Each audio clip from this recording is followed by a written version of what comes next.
এইযোৰ যে চাওক চেমি পাত পিংক শ্বেডত হয় পিংক কালাৰটো দেখিব পাইছে এইটো কেনেকুৱা পিংক বুলি যে কয় গম নাপাওঁ বাৰু কিন্তু পিংক শ্বেডতে হয় চাদৰখন খুলি দেখাইছোঁ আঁচলটো এনেকুৱাকৈ গুণাৰ ৱৰ্ক আছে গুণাৰ লগত ব্লু আৰু গ্ৰীণত মিনা কৰা আছে চাওক আঁচলটোত এনেকুৱা ডাঙৰ বুটা আছে মানে গুণা ব্লু আৰু গ্ৰীণত মাজে মাজে বাটাৰফ্লাই ডিজাইনত এনেকুৱা সৰু সৰু বুটা আছে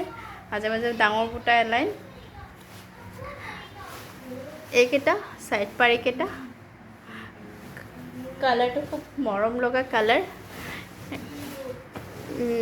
কোৱালিটিটো সকলোৱে গমেই পায় চেমি পাট কেইযোৰ একদম পাটৰ দৰে হয় এইখন মেখেলাখন এইটো ব্লাউজ পিচটো হেভি হ'ব গোটেই গাটোতে এনেকুৱাকৈ হেভি ৱৰ্ক কৰা আছে আৰু হাতটোত চাওক কেনেকুৱাকৈ ডাঙৰকৈ পতি আছে